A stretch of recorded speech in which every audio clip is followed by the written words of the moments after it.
How's it going, guys? Welcome to another Mindful Minutes session with yours truly, Cab. Today's session is on sleep hygiene. No, we're not going to be washing our sleep or sleeping in the shower. In fact, what we're going to be doing is dissecting all the bad habits, all the things that keep us asleep, keep us from getting good sleep.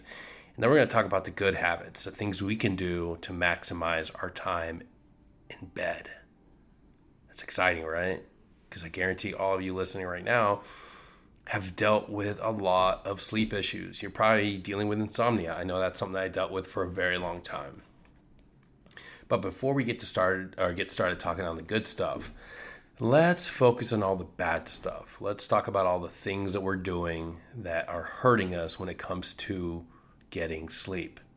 So if you are checking your phone at night in bed, watching TV in bed, doing anything that requires you to be awake and fully engaged in bed, and yes, that also includes Tinder and going through Grindr and going through all those apps, you're not doing anything to help yourself in the sleep realm.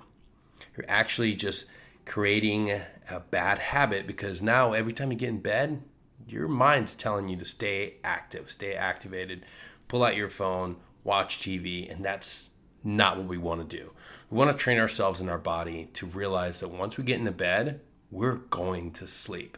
I know it sounds impossible, but trust me, this is scientific.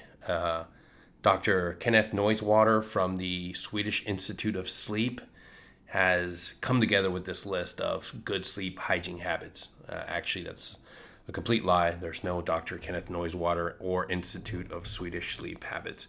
But these are all real, and we are going to start with our positive sleep hygiene tips. The first thing we want to talk about is getting used to a regular sleeping habit. So we can train our bodies into knowing that once we get into bed, it's time to go to sleep. So this means that we have to be in this rhythm every day. I know this sounds impossible. It sounds impossible, but we have to build a steady sleep habit. So that means, I know, I hate it too because I want to sleep in on the weekends, but if we get in a rhythm and we get in this habit of going to bed at the same time and waking up at the same time every day, we're going to build success, and we're going to build successful sleeping habits, okay? We need to get ourselves to understand when we're sleepy and when it's time to go to bed. So we need to fight that instinct of getting home and taking that nap.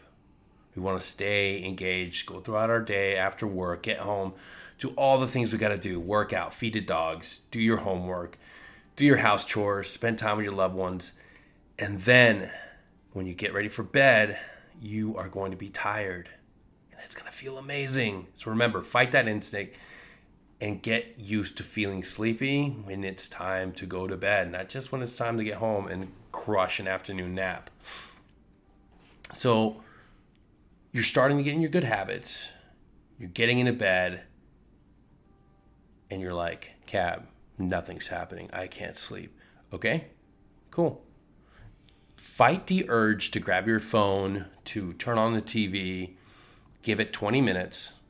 And if you're not asleep in 20 minutes, get up, get out of the bed, go somewhere else, go downstairs, pick up a book, sit quietly and read. And I'm not telling you to pick up a book that you're interested in, something like, the Epic of Gilgamesh, something amazing that's super actiony. Maybe pick up a book that's about meditation or fixing your feet. Something that's not super engaging. Allow yourself to get tired again, and then go back upstairs, get in your bed, and get yourself some sleep. All right, next up, you have to avoid caffeine and nicotine at least 4 to 6 hours before going to bed. I know, this is crazy. I used to dip, I used to smoke a long time ago, and it's hard, right? Because you get done doing chores, you get done eating dinner, I'm going to go have a cigarette, or I'm going to put a dip in. You got to fight that. Fight that. I'm telling you, fight it right now. If you can quit, even better. But keep yourself from having those late night caffeine drinks, the cigarettes, and the dip. That's not helping you get any sleep, and it's actually going to set you back and make this sleep hygiene a lot harder to develop. And there's the other one. Next one is avoiding alcohol. I get it. A lot of people enjoy having that beer or a couple of drinks after work. But again, that's not really helping you. I know we tend to think it does, but that's only when we go super hard. And that's arguably even worse. So I know I sound like a Debbie Downer, but let's save alcohol for the weekends and, earlier throughout the evening. Not right before you go to bed. It's actually going to interrupt the quality sleep you get. Believe it or not, science is out there. Another professor, Johan from Heidelberg University, did an in-depth study about this. I will be more than happy to send that to you. Again, that's a lie. I made that name up, but it keeps you on your toes. Anyway, again, another pro tip. Bed is for sleeping. It's not for video games. It's not for reading your exciting romance novel. It's not for working on your laptop or for you to pay your bills. Do all that stuff before you get into the bed. That should be your place of refuge. You should get into bed and be completely excited for the sleep you're about to get and the slumber is about to begin. Not for doing bills or Excel spreadsheets. Knock it off. I know I used to do that. But now, I know when I get in bed, it's sleepy time. I don't have to worry about anything else. This one's fun. Sleep rituals. So for me, I actually have to take medication. I suffer from a lot of other stuff, primarily nightmares. Unfortunately, I'm one of the few people that got to see Greg's mom fully naked at my 20s, and that definitely scarred me for life. So I take medication so I don't see that. Yeah. Anyways, my ritual is as soon as I get in the bedroom, I take my meds, lay back down, I turn on my Calm app, and I listen to my soothing noise machine program from the Calm app. And within 10, 15 minutes, I am right as rain, ready to go to sleep.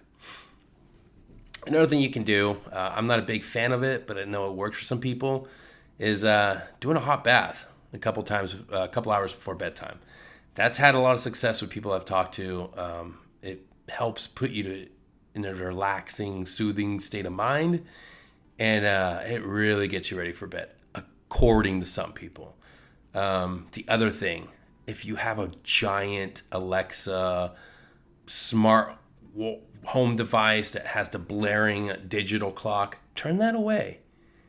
Try to remove all that ambient light that's right next to you in your nightstand. Why?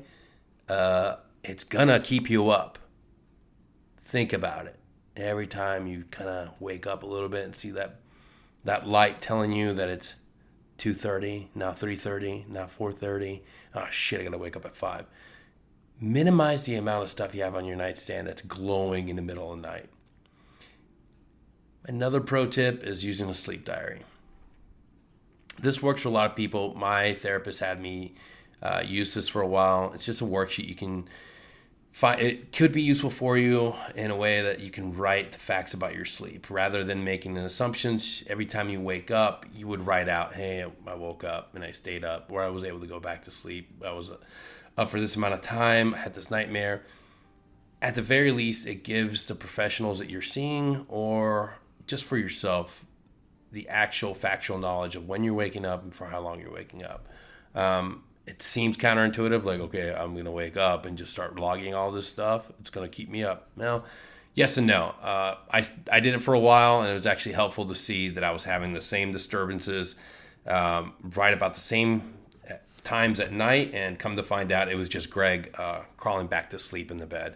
So then I just locked him out, and from that point on, things have been easy. Exercise. If you already work out, if you're already somebody that goes to the gym habitually, you know how good it feels to crush a workout and just be exhausted. On the other hand, I was going to say it. I'm going to fucking say it. Pre-workout, don't use it at 4, 5, or 6 p.m. because you're going to get home and you're not going to be able to disengage.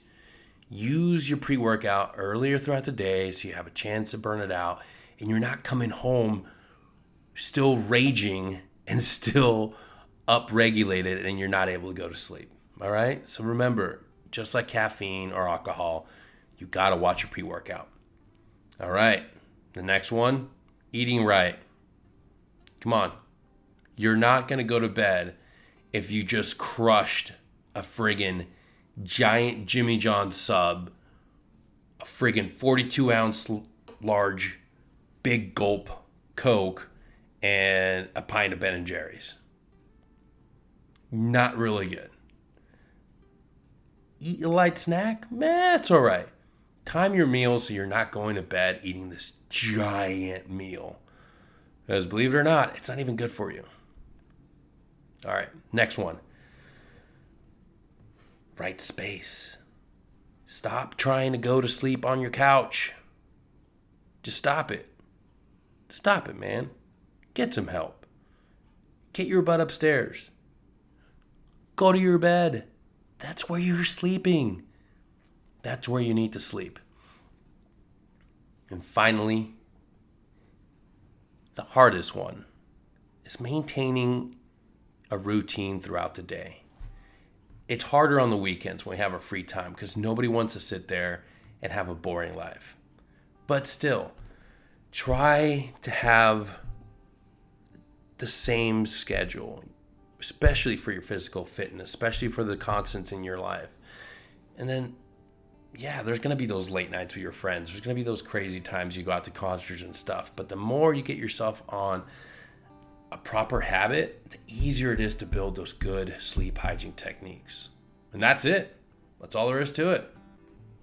If you need any more help or want any more resources, just Google sleep hygiene or email us at sethaltpodcast@gmail.com. All right. Good day. Goodbye.